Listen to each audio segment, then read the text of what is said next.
Hey there! Tonight we're stepping not into a village but onto a battlefield.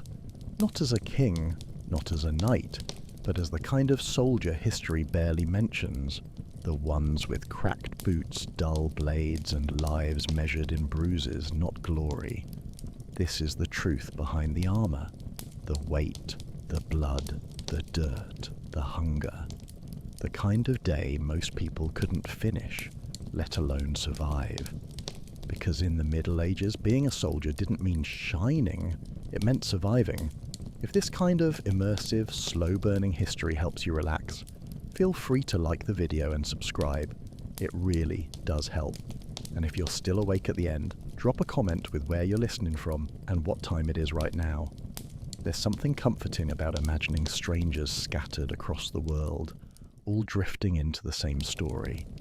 So settle in, get comfortable, let's walk a day in worn boots. Let's find out why you wouldn't survive a day as a medieval soldier. You don't wake in a bed, there is no pillow, no blanket folded just so, no gentle light drifting in through a window.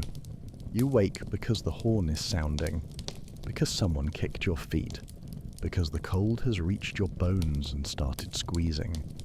You slept on straw if you're lucky, on dirt if you're not. Your armor is beside you, if you even have any, and it's stiff with sweat and rust. Your clothes reek, old wool, dried blood, damp earth and piss. Your skin is crawling from lice and your mouth tastes like metal and sleep. There's no time to spit, you're already behind. That's the first thing most people get wrong about medieval war. It doesn't start with a trumpet charge or a noble speech. It starts with ache, in your shoulders, your knees, your teeth. It starts with an empty stomach and too little sleep, and it starts fast. You reach for your tunic, stiff from yesterday's march, and slide it over your head. It's still damp, always is. The air here never fully dries anything. You lace your boots, the leather's cracking. One toe's already bled through the seam. Doesn't matter. Someone shouts. You don't ask who. You just move. The camp is already alive. Soldiers snapping orders, grumbling, dragging gear through mud that pulls like glue. A pot of something watery is boiling over a smoky fire. You scoop some into a wooden bowl with a crust of old bread. You don't taste it. You just chew. You look around, but no one looks back. That's the second truth. You are not special. Not to the commander. Not to the man beside you. You're one of hundreds, maybe thousands of half-fed bodies with sharp sticks and blunt knives. If you die today, the line just closes around your absence, like nothing happened. You check your weapon. A sword if you were born lucky or fought long enough to earn one. More likely a spear, or a rusted axe taken off someone who didn't make it through last week. You test the edge. It's dull. There's no whetstone left. You run it against a rock until it at least looks menacing. There's no armor fitting, no shining mail. You wear what you were given, or what you looted. A padded gambeson, sweat-stained and patched. A helmet that doesn't quite sit right. It rubs your scalp raw when you move too fast. You will anyway. The call comes again. It's time. You rise, bowl half finished. You fall into line. Your shoulder touches the man next to you. You feel his shaking, because whether he admits it or not, he's scared, and so are you. There's no breakfast waiting for you, no table, no silver, no options. You eat what you can, not what you want, and today that means something between porridge and broth. A handful of boiled grain thickened with grease or drippings. No meat, no salt. If you're lucky, a stray root or two. If you're really lucky, it's still warm. You crouch by the fire, hunched in the cold, spooning the mush with fingers or with a broken ladle shared by 6 others. No one speaks, not from politeness, just fatigue. Your jaw aches more from clenching than from chewing. This is the third truth of the soldier's life. Hunger is always with you. Even when you're full, and you rarely are, it lingers, in your thoughts, in your gut, in the way you stare too long at someone else's portion. You remember what you had yesterday, a hard biscuit. It cracked a tooth. You softened it in spit and chewed until your jaw went numb. The day before, nothing. You marched, fought, bled, all on the fumes of a memory. You learned early. Food is currency. Rations don't come easy. Not when the supply line's broken, the village is already stripped bare, and the nobles eat first. Always. Sometimes there's meat, stringy, tough, untrustworthy. A hare caught in a snare, a crow shot from a fence post, or worse, meat that wasn't walking on 4 legs a day earlier. You've heard the stories. You believe most of them. And the water. If it's clear, you still boil it. If it's not, you close your eyes and drink anyway. Because thirst doesn't care about filth.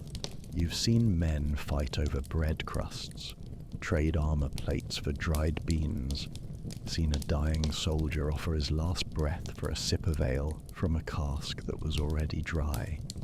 The officers eat better, of course. Bread with butter, maybe wine. They eat behind canvas, seated, clean. You see them laugh sometimes, you don't hate them. Not exactly, you just remember.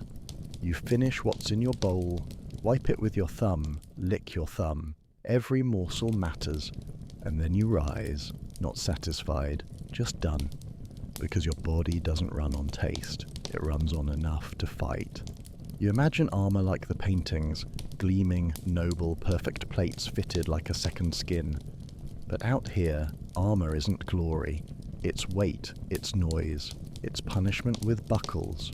The truth? Armor doesn't make you feel invincible.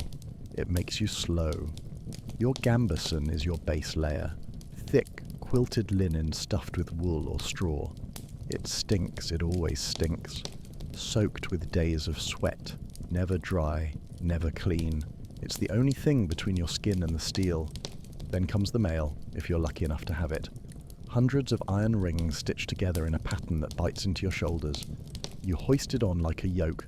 It weighs as much as a toddler clinging to your ribs. You don't walk in it, you haul it. Next, your cuirass.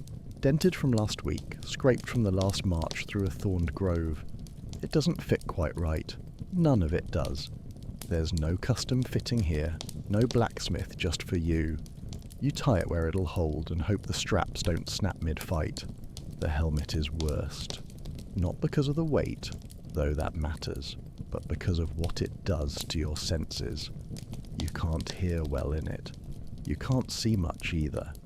Just a thin slit or two. Every breath echoes inside the steel like a drumbeat. You don't get used to it. You adapt. You learn to move with stiffness, to turn your whole body instead of your head. You learn not to trust your eyes, but your ears and instincts.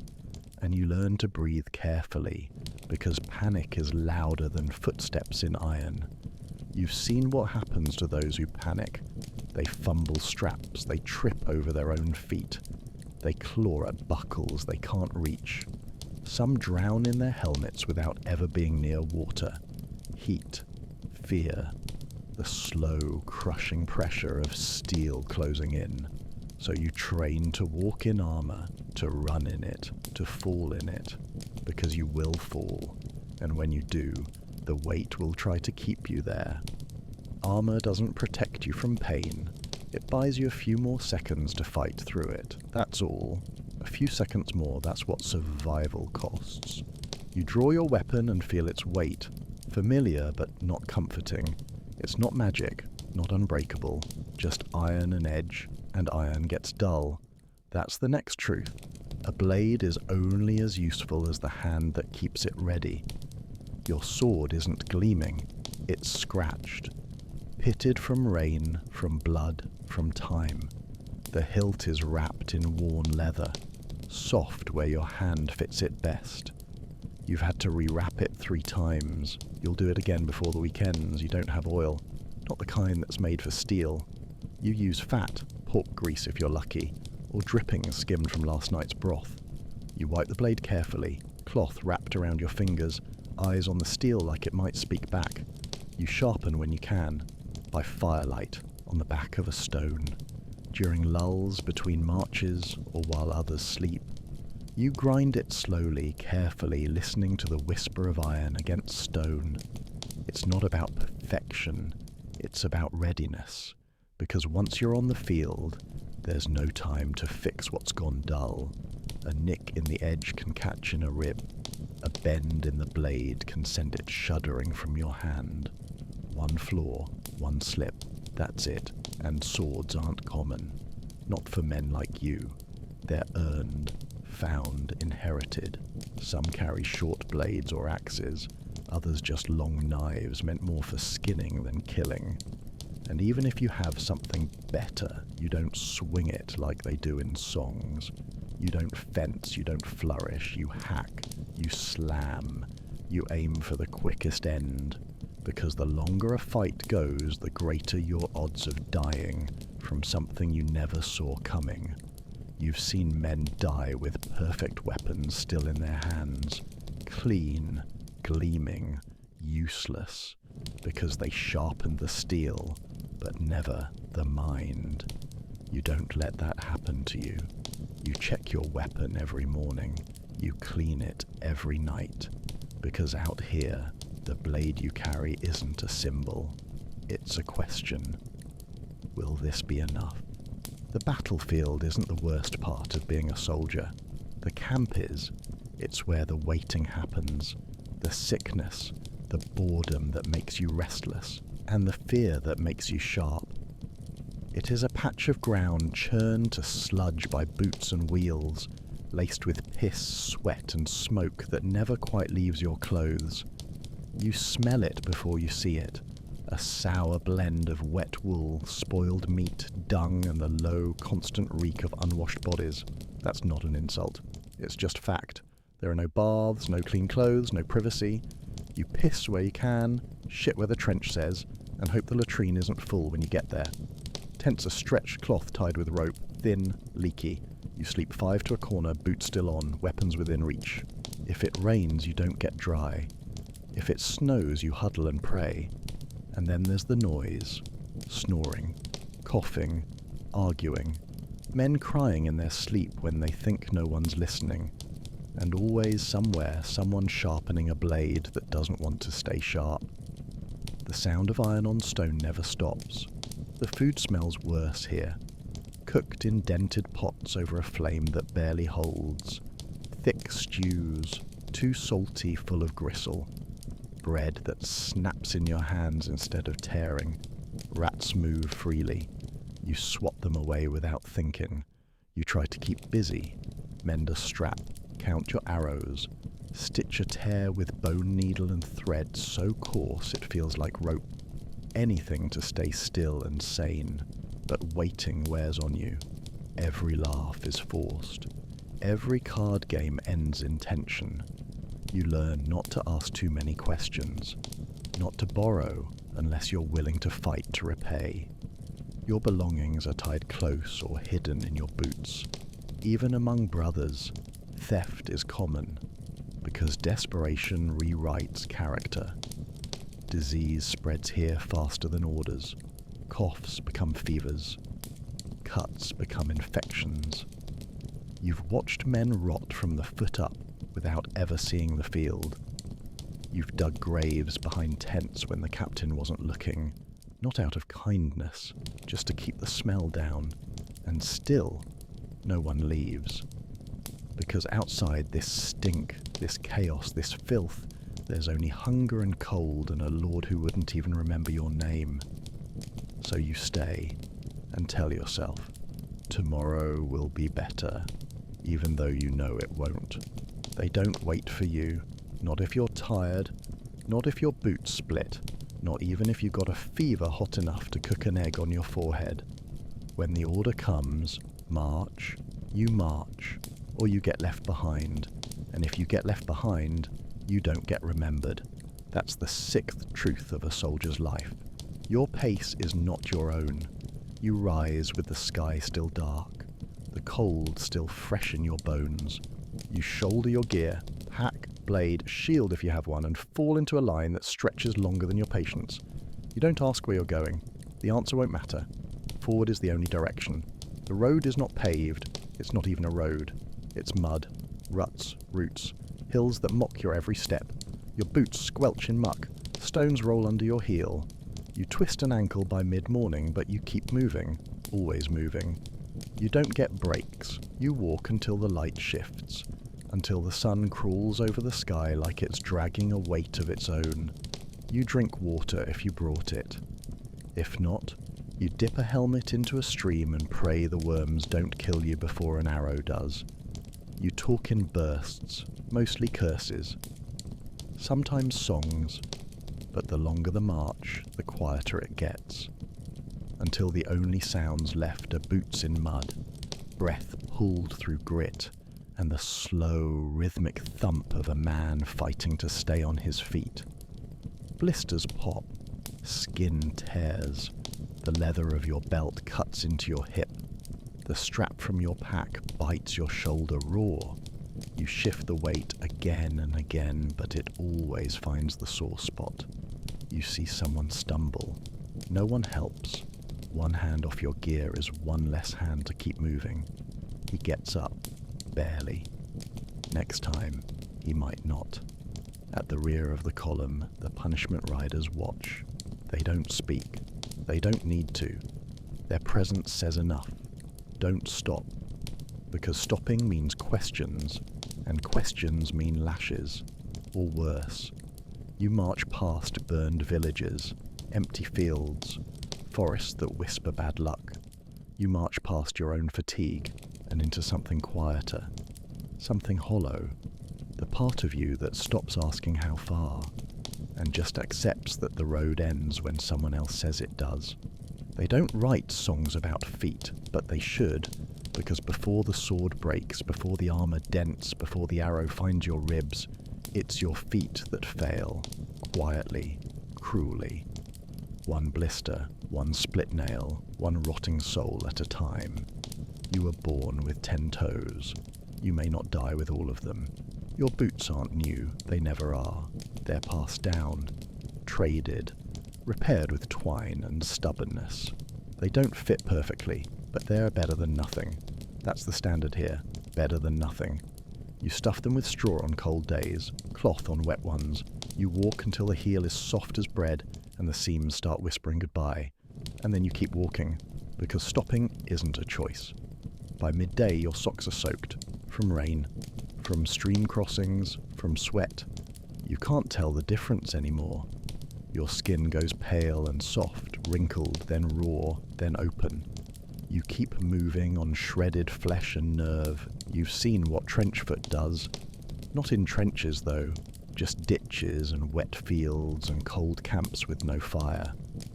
Flesh turns grey, then black. First the toes, then up the arch. A stink that's not from mud. A scream when the boot comes off. A silence when it never goes back on. Some march barefoot, not by choice. Their soles grow calloused like bark, but not enough. Never enough. Sharp stones still find the gaps. Ice still bites through skin, and infections still spread, fast and invisible. You learn tricks. Dry your feet near the fire if you have one. Rub them with tallow if you can find it. Trade a spoon of stew for a dry cloth. Worth it, always. Because without your feet, you're not a soldier. You're dead weight. You've watched men limp into camp and not rise again. You've heard sobbing over a foot too swollen to fit a boot.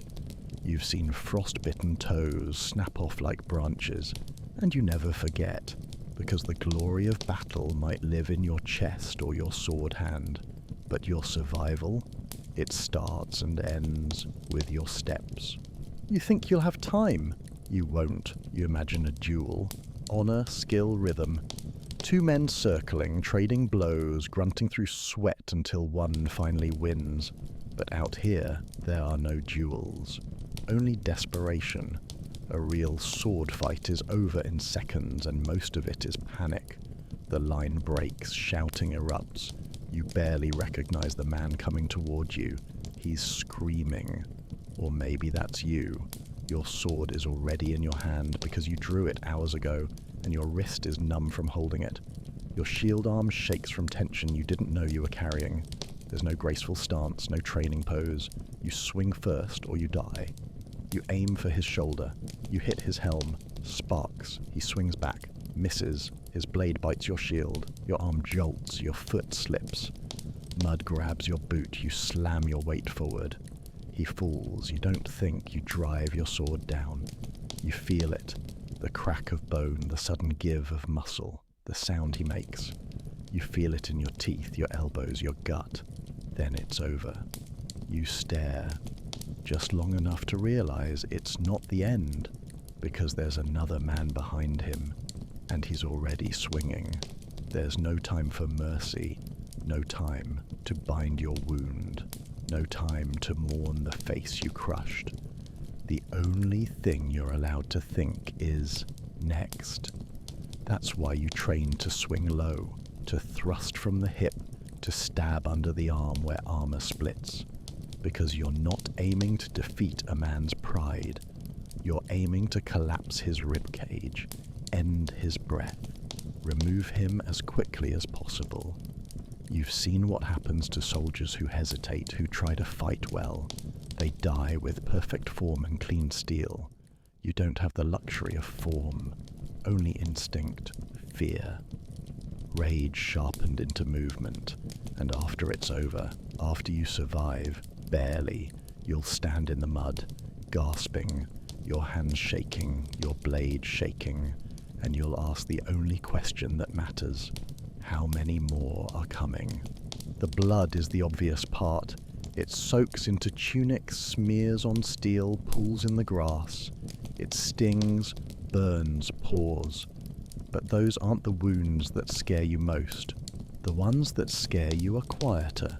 The ones that linger. The twisted ankle that won't heal because the march never stops. The cracked rib that aches when you lift your shield. The bruises beneath your skin that grow darker with every day and never fade. But even those, you can work around. You bind, brace, grit your teeth.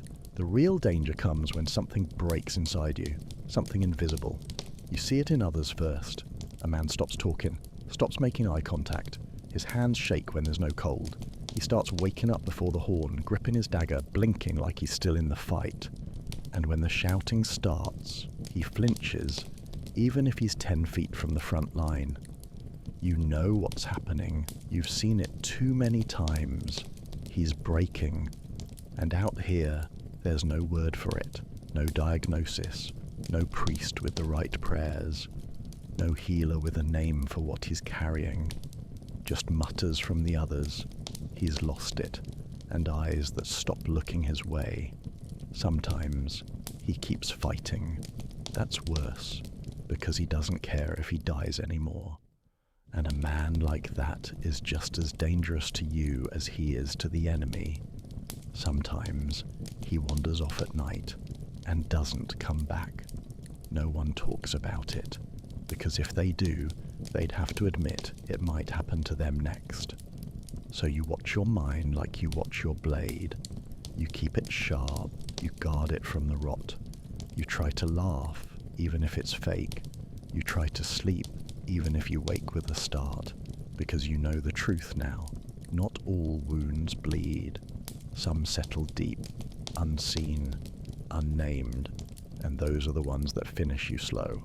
Night falls, but it doesn't bring peace, it brings stillness. The kind that makes every creak sound like danger, every owl cry a warning, every shadow a threat you haven't seen yet. You don't get to sleep when you want. You sleep when it's your turn, if there's space, if your mind lets you. Otherwise, you lie on your back in the dirt and wait for your body to betray you. It always does. The fire burns low. Too bright, and it draws attention. Too low, and it dies out. You take your turn tending it, shifting logs, watching embers, listening, always listening. You don't take off your armor, not all of it, just enough to breathe, enough to keep the circulation from turning your limbs into stone. Your sword stays close, so close you wake if someone touches it. Because they might not be a thief. They might be your wake-up call. The lucky ones sleep in tents, the rest curl under cloaks that barely keep the cold out. You pull your knees to your chest and use your pack as a pillow. It smells like sweat, mold and blood, but it's yours. You don't dream, or if you do, you don't want to remember. There's no schedule, no posted time for rest, just orders barked by a sergeant whose eyes are as red as yours. He hasn't slept either. No one has. Someone always has to watch. Someone always has to listen, because you know what happens when no one does. The stories travel faster than disease. Camps raided in the dark, men strangled in their sleep, tents slashed open like butchered pigs. So you sleep with one eye half open, and you wake up worse than you went down. But you get up anyway, because no one cares how tired you are. No one asks. Fatigue isn't a weakness here, it's assumed. You stand, you stretch, your back cracks like dry bark, and another day begins before the last one ever really ended. You don't fight for gold, you fight for bread, for salt, for the promise that tomorrow your bowl might not be empty. That's what loyalty looks like out here, not banners, not speeches. Just the quiet understanding that if you swing when told, you might get to eat. And if you don't, someone else gets your share. There's a hierarchy to hunger. Officers eat first, then the veteran killers, then the ones who keep their mouths shut and their boots laced. Last are the new ones, the injured, the ones whose eyes drift too far during roll call. You've seen men punished for sleeping in, not with whips but with absence. Their names skipped when rations were handed out. No bowl, no bread, just the cold and the shame of being forgotten on purpose. Sometimes it's worse. You're given food, but it's spoiled. Mouldy crust, rancid fat. You eat it anyway, because complaining doesn't change anything. And it marks you as soft, as trouble, as someone who might need to be cut loose the next time things get tight, and they always get tight. So you keep your head down. You say yes. You follow orders, even if they sound wrong, even if they feel wrong. You tell yourself survival is a kind of honor too. You carry the wounded. You dig the latrines. You drag the cart when the mule gives out, because every task you do without arguing becomes another drop in the invisible ledger of reliable. Reliable soldiers get food. Reliable soldiers get boots. Reliable soldiers live longer. You once saw a man refuse to fight. Said he was done. Said he wanted to go home. They didn't argue. They just took his gear, his boots, his bowl, left him with a torn tunic and a choice. Follow anyway, or starve in the forest alone. He chose the road, limping, silent. And that night, he was back in line, hand outstretched like nothing had ever happened. Because loyalty here isn't about heart, it's about knowing where the food comes from, and what it costs to keep getting it. You wake up and the ground is white. Not the soft kind of white from paintings or stories, but hard, brittle frost that bites through cloth and settles into your bones like debt. You can fight hunger, you can fight fear, but you can't fight cold. Not really. You wrap yourself in whatever you have. A cloak stiff with sweat, wool that never dries, scraps of fur tied with leather cords. It's never enough. The chill slides through the gaps and settles behind your knees, in your fingers along your spine. Your breath steams in front of you. That means you're still alive. For now. The campfire was weak last night. Wet wood, low fuel. You took turns sitting near it. Some didn't sleep at all, just walked circles in the dark to keep their blood moving. One man passed out too close and woke up smoking. He's not speaking today. His hands are wrapped in bandages that won't help much. There's no winter uniform, no extra blanket. The officers might have furs, thick boots, gloves stitched by someone who never marched. You have what you've kept, what you haven't lost, what hasn't been stolen. And movement is your only heat. You stamp your feet until they feel like yours again. You swing your arms, stretch your back, grit your teeth, and pretend you're not shaking. Then you get up and march, because the cold doesn't care if you're sore, doesn't care what you've done or what you're about to face. It just takes strength, focus, memory. You've seen it steal men without bloodshed, a quiet kind of death, slow, creeping, final. Frostbite starts as numbness, then blackened skin, then rot. If you're lucky, they cut off the toe or the finger fast enough. If you're not, they dig a hole. No songs, no salute, just earth and ice. And still the orders come. Still the battle waits. Because cold is not the enemy. It's just one more condition to fight through. Like mud, like hunger, like fear.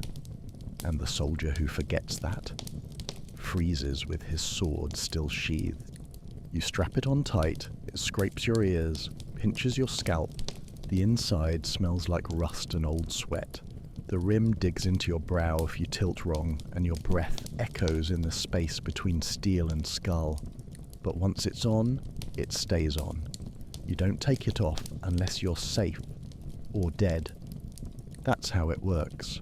Your helmet doesn't just protect your head, it contains you. Your vision narrows, your hearing dims, the world comes through in flashes and muffled roars, but even inside that metal shell you hear everything. The crunch of boots over dry grass, the whistle of an arrow just above your shoulder, the way someone behind you mutters a prayer they haven't said in years. You hear breathing, loud, panicked. You hear groans, sharp and short. You hear what happens when steel meets bone. You hear death, and sometimes you know whose it is. Your helmet hears the screams, but never softens them. And worse, it hears your thoughts. Loud, clear, unwelcome. What if I run? What if I freeze? What if this is it? There's no room to shake those questions off. You can't reach up to wipe your brow, can't scratch the itch under your jaw, can't take a breath without hearing your panic pulse back through the metal like a bell. But you don't take it off, because you've seen what happens to the ones who do.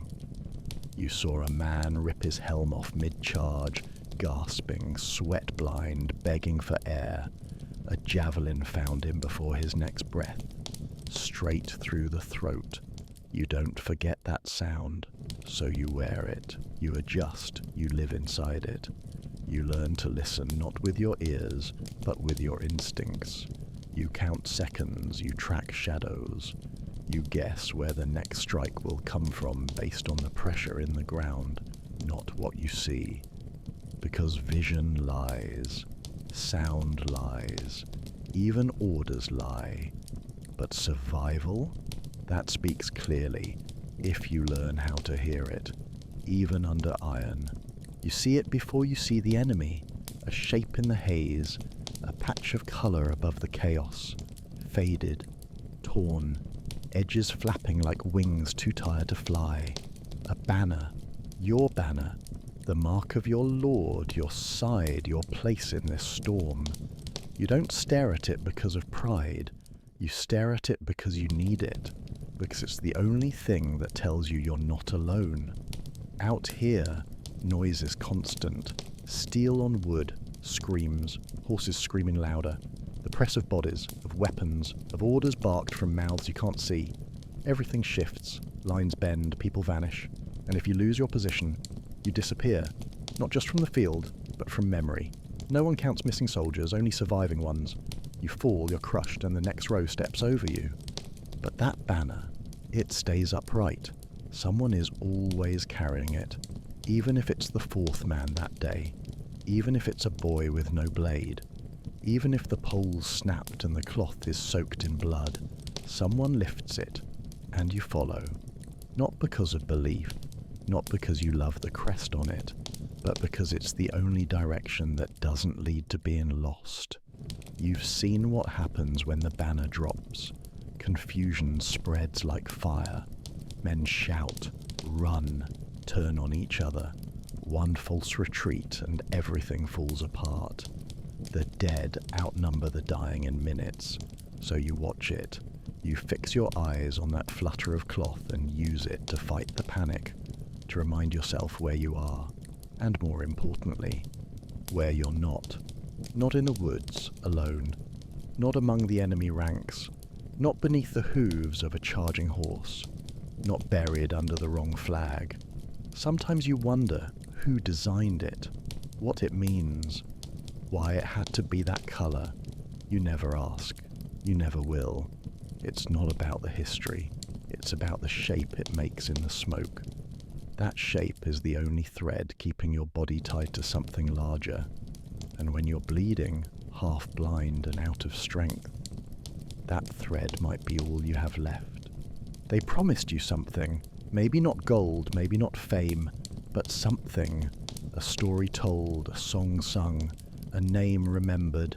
But here, at the end of the day, your body sore, your clothes torn, your knuckles raw from gripping a blade for too long, you understand the truth. Glory is a story someone else tells, and only if they survive to tell it. You've seen the ones who fought hardest, who held the line when others broke, who ran into the fire instead of away from it. Their corpses rot just the same. Their faces sink, their names get whispered for a few days, maybe a week, then nothing, because there's always another battle. Another boy handed a sword, another grave dug too shallow. The stories don't follow them, they follow the survivors. You patch your wounds, bind your hand where the flesh split, count your teeth with your tongue. You made it, this time. And as you sit by the fire, if there is a fire, you stare into the flames and hear the same questions behind every tired glance. Why did I make it? And how long until I don't? No feast waits for you. No maiden in silk. No wreath of olive branches. Just the same stew, the same camp, the same orders to wake at first light. You don't feel noble. You don't feel brave. You just feel tired. Glory doesn't come for the dead. It doesn't even visit the living that often. It lives in the mouths of those who weren't there, who polish bones into legends and sell them as banners. But you were there, and what you carry isn't glory. It's the memory of what it really took to survive the day. That's the day. Just one. No dragons, no fanfare, no polished armor glinting in the sun. Just cold air, broken sleep, and the constant calculation of whether your body can carry you a few more hours. If you made it to the end, thank you. Leave a comment with where you're watching from and let me know, would you have made it through this day? And if this kind of calm, unsanitized history brings you some peace, don't forget to like and subscribe. We'll be back soon with more quiet truths from the past. Until then, rest well. You've earned it.